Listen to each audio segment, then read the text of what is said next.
വിദ്യാഭ്യാസപരമായി വളരെയേറെ മുന്നിലാണ്. ഈ കൊച്ചു കേരളത്തിലാണ് ഒരു അതിഥി തൊഴിലാളിയെ അദ്ദേഹത്തിന്റെ ശരീരവും ആന്തരിക ഭാഗങ്ങൾ അടക്കം മൊത്തം നശിപ്പിക്കുന്ന രൂപത്തിൽ മൃഗീയമായി കൊലപ്പെടുത്തിയത്. നോക്കൂ നിങ്ങൾ, ആ മൃതദേഹത്തെ പോസ്റ്റ്മോർട്ടം ചെയ്യാൻ നേതൃത്വം നൽകിയ പോലീസ് സർജൻ ആ ചടങ്ങിന് ശേഷം വാർത്താലേഖകരോട് സംസാരിച്ചൊരു കാര്യമുണ്ട്. ഇത്രയും മൃഗീയമായ ഒരു കൊലപാതകം അദ്ദേഹത്തിന്റെ സർവീസിൽ മുമ്പ് കണ്ടിട്ടില്ല എന്നാണ്.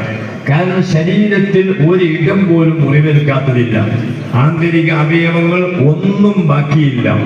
ഈ ക്രൂരമായ അക്രമത്തിന് സ്ത്രീകൾ വരെ നേതൃത്വം നൽകി. ലോകത്താകമാനം അങ്ങനെ നടക്കുകയാണ്.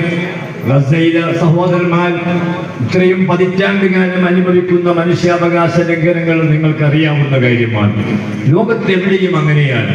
സ്വേച്ഛാധിപതികൾക്ക് ശക്തി വർദ്ധിച്ചിരിക്കുന്നു. അവർ മനുഷ്യരെ മൊത്തം വിരോധികളായി കാണുന്നു. വിരോധികളെ അക്രമത്തിലൂടെ നശിപ്പിക്കുന്നു, അല്ലെങ്കിൽ നാടുകടത്തുന്നു.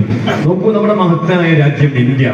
ആ ഇന്ത്യയിൽ നിന്ന് ഒരു ഉമ്മയെ, കൊച്ചു കുഞ്ഞുങ്ങളെയും ഭർത്താവിനെയും ഇവിടെ ഉപേക്ഷിച്ചുകൊണ്ട് നാട് കടത്തിയ മനുഷ്യത്വമില്ലായ്മ നമ്മൾ കണ്ടു. അവസാനം സുപ്രീം കോടതി ഇടപെട്ടു. സുപ്രീം കോടതി ഇടപെട്ടുകൊണ്ടിട്ടാണ് ആ പെണ്ണിന് ഇങ്ങോട്ട് ഇന്ത്യയിലേക്ക് കടന്നു വരാൻ അവസരം കിട്ടിയത്.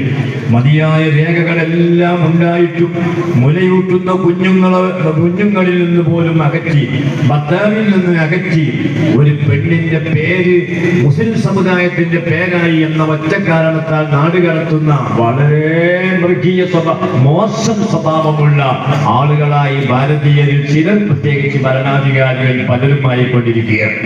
നമ്മുടെ രാജ്യം നാനാത്വത്തിൽ ഏകത്വം നിലനിൽക്കുന്ന രാജ്യമാണ്.